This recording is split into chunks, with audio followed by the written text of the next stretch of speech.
Ili usipitwe na matukio mbalimbali na uwe wa kwanza kutazama video zetu, tafadhali bonyeza neno subscribe hapo chini ya video hii, kisha bonyeza alama ya kengele itakayotokea. Asante. Diamond Platnumz ashindwa kujizuia baada tu ya kulinganishwa na msanii Alikiba.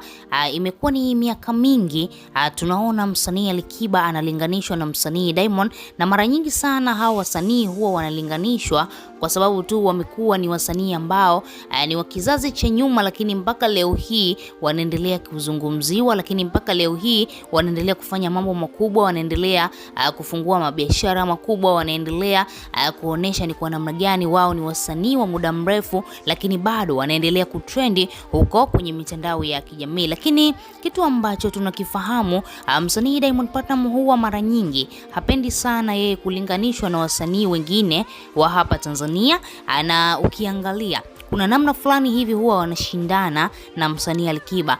Kipindi ambacho Diamond Platnumz alianzisha record label na msanii Alikiba akafungua record label King Music, lakini pia ukiangalia kipindi ambacho msanii Diamond aliweza kufungua media ya Wasafi Media, baadaye tukaona msanii Alikiba na yeye pia akafungua media ya Crown Media. Lakini kitu ambacho kilimshinda Alikiba ni kufungua betting.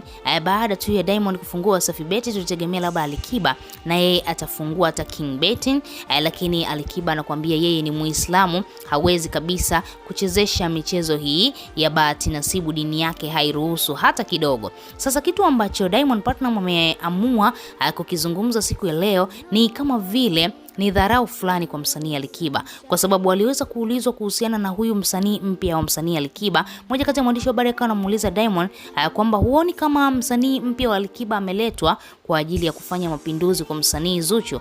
Ni kama vile kutakuwa na competition kati ya msanii Zuchu pamoja na msanii na yule msanii wa msanii Alikiba ambaye anaitwa Mutima Wangu. Huyu msanii wa kike aliweza kutambulishwa katika record label King Music, na tuweza kuona mapokezi makubwa ambayo aliweza kuoneshwa ni kwa namna gani Alikiba amepania sana huyu Mutima Wangu kuleta mapinduzi katika tasnia ya sanaa ya muziki ya kizazi hiki kipya, lakini pia tunaweza kusema kuwapindua hawa malegend wa kike ambao wamesimama on top, yani Zuchu pamoja na msanii Nandy. Sasa Diamond Platnumz siku leo ameweza kujibu na kudai kwamba yeye ni mtu wa kipekee sana, yeye ni msanii ambaye amewasaidia wasanii wakubwa, na akampa challenge moja huyu mwandishi wa habari na kumwambia kwamba hebu niambie ni msanii gani mkubwa ambaye aliwahi kupita katika mikono ya msanii Alikiba, nitajie mmoja tu.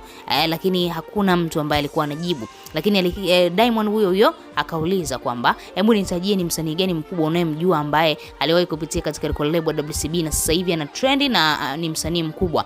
Na kweli kuna Harmonize, kuna Rayvanny, kuna Mbosso Kani. Unaweza kuona kweli Diamond muziki anaujua kwa asilimia kubwa. Sasa Diamond anakuambia katika swala zima la muziki hakuna mtu hata mmoja ambaye anaweza kumpindua. Hakuna superstar hata mmoja au msanii hata mmoja ambaye anaweza kumpindua katika sakata zima la muziki. Yeye muziki anaugundua mwanzo mwisho, lakini pia anajua aweze kucheza na engo ipi ili mradi tu muziki uweze kufika mbali zaidi. Sasa Diamond anadai kipindi ambacho amemuingiza Zuchu katika record label yake ya WCB hakutegemea mambo ambayo Zuchu amekuja kuyafanya, hakutegemea atayafanya hayo.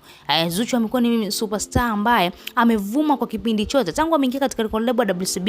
Zuchu hajawahi kupoa. Zuchu anatoa hit song moja baada ya nyingine, na sasa hivi anaendelea kutoa hit song nyingine zaidi na zaidi, na Diamond anakuambia hakuna msanii wa kike ambaye atajitokeza na kuja kumpindua Zuchu, kwa sababu Zuchu ni msanii ambaye anaendelea. Ni tofauti na kusema kwamba nchi zinazoendelea na nchi ambazo tayari zimeshaendelea, yani zinaendelea kuendelea zaidi. Ukimwangalia Zuchu ni mwanamke ambaye anapambana, ana idea, ana ubunifu. Sasa ni msanii gani tena atajitokeza ambaye atakuwa na kitu cha kipekee kama cha Zuchu? Sasa Diamond Platnumz akaweza kujibu kwa namna hiyo hapo kwamba yeye hawezi kulinganishwa na Alikiba, kwa sababu Alikiba yeye hata siku moja tangu kipindi wameanza muziki na Diamond haijawahi kutokea akatoa msanii mkubwa akasema kweli nimejitegemea, sasa hivi nina maisha yangu hivyo na hivyo. Ukiangalia wasanii wengi ambao wanatoka kwa Alikiba, wengi ni manunguniko, wanalalamika hakuna chochote tulichokipata, hakuna faida yoyote. Ukiangalia hata show ambazo wasanii wa Alikiba wanazipata ni show za kawaida sana. show ambazo hazina pesa nyingi. Ukiangalia Zuchu sasa hivi anaweza akaenda kwenye show akatunzwa 50,000, alafu ile 50,000 akampa dansa wake akamwambia nendeni kanyweni maji, kwa sababu tu ana pesa zake nyingi. Katika show moja anaweza akaperform bilioni 1, milioni 500, milioni 600, lakini hao wasanii wa Alikiba wameishia tu kuperform katika mabaya, katika maklabu, jambo ambalo linasababisha viwango vyao kushuka na linapelekea pia wao kupata mapato madogo na record label haikui. Wewe kama shabiki una lipi la kuzungumza? Unafikiri Diamond amezungumza jambo ambalo ni la ukweli au ni wivu wake tu unamsumbua?